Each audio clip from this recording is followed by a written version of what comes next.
سبحان الله بكرة وأصيلا الله أكبر ما قام صائما في جنه الليل. Vice President, Second Lady, Minister for Inner City and Zongo Development, Justice of the Supreme Court, Director General of the Ghana Broadcasting Corporation, the eminent National Chief Imam, Zongo Chiefs, Ulama Jama, I greet you in the name of Islam. Salam alaikum. We give thanks and praise to the Almighty for guiding us through the month of Ramadan. I send hearty congratulations to the Muslim Ummah in Ghana and around the world for a successful completion of the fast of Ramadan, even under the very difficult and trying circumstances occasioned by the coronavirus pandemic, which has inter alia curtailed the conventional celebration of the Eid at Black Star Square. However, I commend the Ghana Broadcasting Corporation for stepping up to the plate and making it possible through virtual means to celebrate this year's Eid, just as it did in facilitating the virtual celebration of this year's May Day. These are the proper uses of a public broadcasting network. This year's Ramadan fast will remain unique in Islamic history as one that was observed without the usual activities and buzz that come with the Ramadan fast. Muslims have had to fast without the traditional iftar, tafsir, Taraweeh and Tahajjud prayers. I know that for many of you, this has been a very difficult sacrifice to make, since these activities in the consciousness of all Muslims cloak the month of Ramadan in sanctity and holiness. And so, I salute you for these sacrifices that you have made for our collective good. More importantly, you have made these sacrifices specifically to save human lives. Indeed, the Quran states that, and I quote, "If anyone saved a life, it would be as if he saved the whole of humanity," unquote. Your adherence to the safety protocols the government put in place to fight the virus has therefore saved many lives, for which we are all grateful. I applaud the leadership of the Muslim Ummah, the National Chief Imam, Sheikh Dr. Usman Nuhud Sharabutu, the Amir of the Ahmadiyya Muslim Mission, Maulvi Muhammad bin Salih, the Imam of the Al-Sunnah, Al-Hajj Ibrahim Umar, the Qaid of the Shia community, Sheikh Kamaldeen Abu Bakr, the Khalifa of the Tijaniya Muslim Council, Sheikh Abdul Faid Ahmed Maikano, and the Imam of the Ghana Muslim Mission, Sheikh Amin Bonsu, for their high sense of patriotism and commitment to Ghana and to the well-being of the Muslim faithful. I'm equally indebted to the National Council of Zongo Chiefs, who have worked tirelessly and continue to work to ensure the safety protocols are adhered to in the various Zongo communities. Inshallah, your names will be printed in indelible ink when we come to write the history of our fight and ultimate defeat of COVID-19. Vice President, National Chief Imam, Ulama, Jama, government continues to commit itself to creating a society of opportunities for all, irrespective of social circumstance, place of abode, or religious creed. The Zongo Development Fund, under the direction of the energetic Minister for Inner City and Zongo Development, Dr. Mustafa Abdul Hamid, is pursuing an aggressive development agenda as set out in government's economic and social development agenda. From Togomi Zongo in the Volta region, through Dambaye Zongo in the Oti region, to Tumu Zongo in the Upper West region, down to Axim Zongo in the Western region, various development projects are springing up across the nation to address the development deficits of Zongo communities. When I addressed Muslim faithful on the occasion of Eid al-Fitr last year, on 5th June 2019, I made clear that the Zongo development agenda is a challenge that appears huge. Indeed, it is no mean task. It is no mean challenge or task taking on the challenge of transforming the lives of over 5 million Ghanaians scattered in more than 3,000 communities across the country. But if we are to create a society of inclusion and not of exclusion, then it is a challenge that we must take on and overcome. Ulama, Jama, the task is big, but bigger still is our determination to bring prosperity to all our people. Whilst government does its part to ensure the development of human capital in Zongo communities, I urge you to ponder on the first set of verses of the Quran to be revealed to the Prophet Muhammad, sallallahu alaihi wasallam. And I quote, "Read, in the name of your Lord who created, who taught man by the pen, taught man what he did not know," unquote. If the first commandment to the Prophet from Allah was to read, then Islam is meant to be a religion of knowledge. I thus continue to admonish you to take your children to school.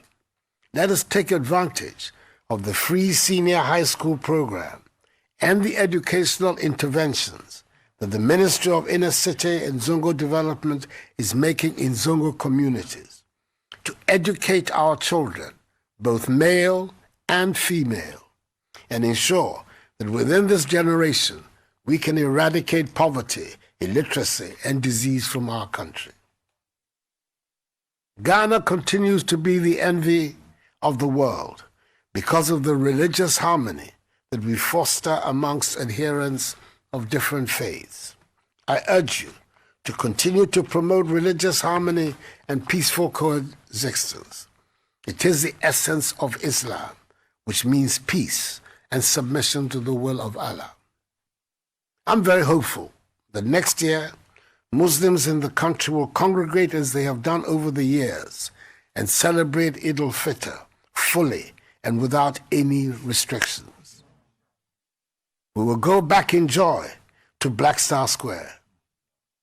But until then, it is vital that we continue to maintain the measures of enhanced hygiene and social distance protocols to contain the spread of the virus. They are the surest way to a quick return to a life of normalcy.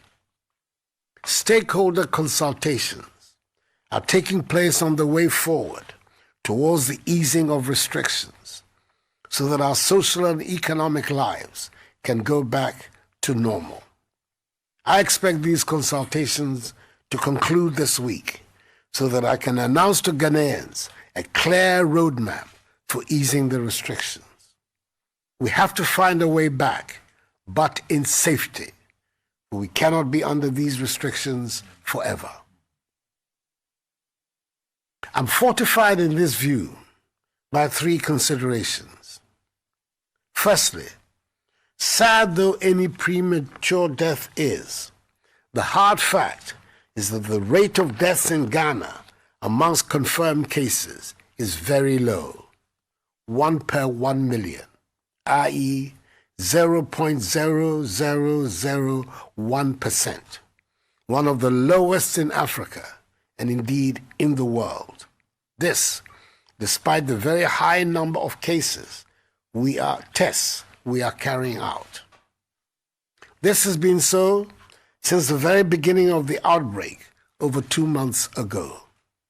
The number of positive cases stands at 6,683 out of 194,763 tests conducted, with 1,998 recoveries. This means that our positivity rate, that is the ratio of confirmed cases to the total number of tests conducted, is 3.43%, which again is one of the lowest in Africa and in the world. Furthermore, virtually all the 32 corona-related deaths that have so far been recorded were of persons with what the doctors call comorbidity, i.e., with other underlying causes and diseases. Most of them died within 24 hours of admission to hospital. May their souls rest in peace. It appears that by the grace of God, Ghanaians are not dying of this virus in the numbers that were originally anticipated and feared. Secondly, the numbers of severe virus cases that have been hospitalized have been persistently low since the outbreak. The fear that our hospitals would be overburdened and indeed overwhelmed has so far, again, by the grace of God, not materialized. As we speak, there are 16 severe cases in 6 hospitals across the country, none of them on a ventilator. We pray for their speedy recovery. Thirdly, we now have a more robust mechanism for enforcing our central strategy of defeating the virus, the application of the 3 T's, tracing, testing, and treating. The tracing teams are more experienced and more efficient. Testing capabilities are no longer concentrated in Accra and Kumasi, but spread more evenly across the country in Ho, Tamale, Navrongo, Takoradi, and Cape Coast. Treating capacity has been considerably enhanced with isolation facilities better distributed across the nation. These developments and continuing strong adherence to the social distancing and hygiene protocols, including wearing masks and strengthening our immune systems by eating our own foods, will enable us to face the future with greater confidence as we battle to defeat the virus and pray for our health care workers. And it is appropriate that we should end this unique Ramadan with this declaration of confidence in the future, because as I have said, this too shall pass. For the battle is the Lord's. I wish all Muslims and Ghanaians a happy Eid al-Fitr, even if a restrained one. Hopefully, the Almighty has listened to the cry of the faithful through His mercy with which He envelops the month of Ramadan. May God bless us all in our homeland Ghana and make her great and strong. Eid Mubarak. Barakat da Salah. Salam alaikum. Takbir. Jazakallah, His Excellency, the President of the Republic of Ghana, for giving us that address. The Minister in charge of Inner City and Zongo Development has a message from the Presidency, and you'll now step forward to deliver that message as well. Thank you. Honorable.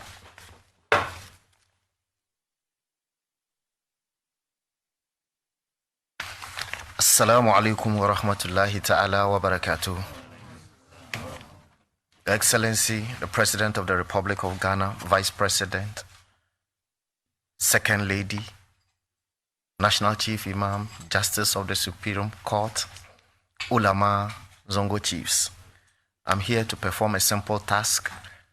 It is customary on the part of the President that at every Eid celebration that he implores the National Chief Imam and our ulama to continue to pray for guidance for him, wisdom, long life, that he may be able to guide this country aright.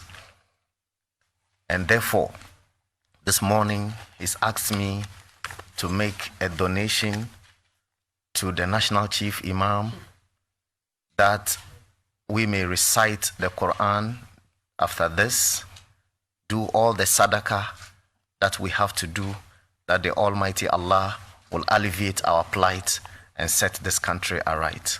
Assalamu alaikum wa rahmatullahi ta'ala wa barakatuh. Mbashira Kanji.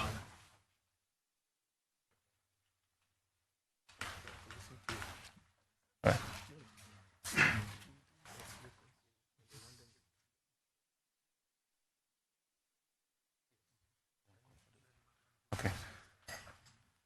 Thank you very much, Honorable Minister in charge of Inner City and Zonga Development, Dr. Mustafa Abdul Hamid.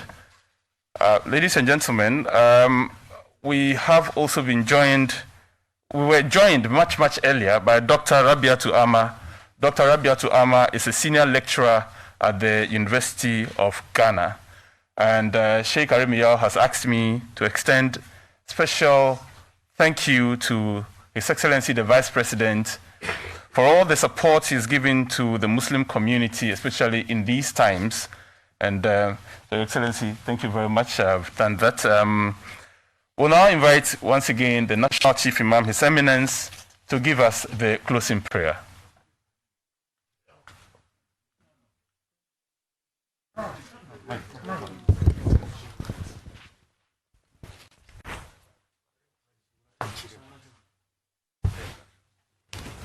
صلوا على النبي الكريم.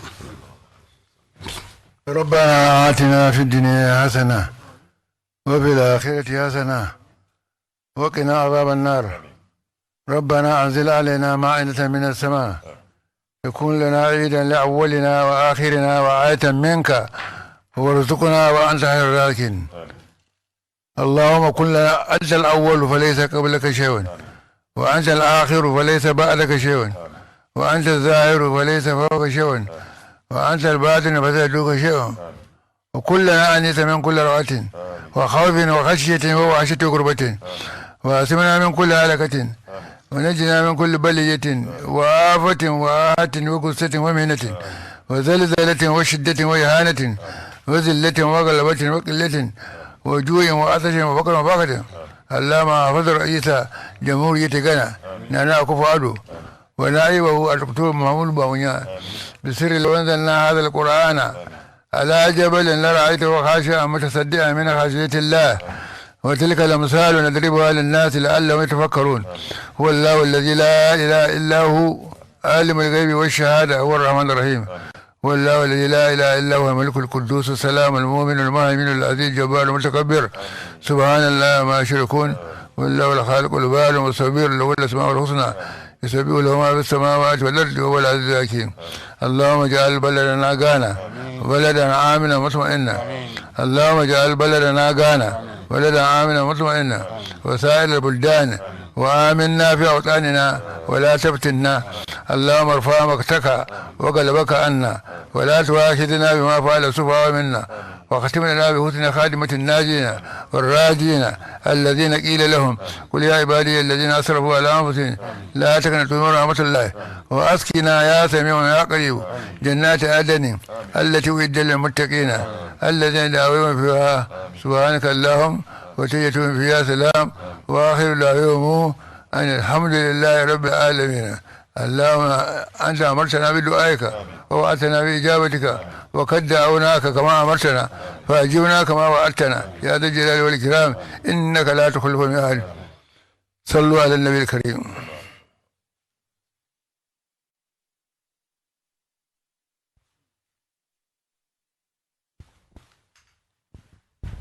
Ladies and gentlemen, at this point, we will remain seated whilst the President takes leave of us.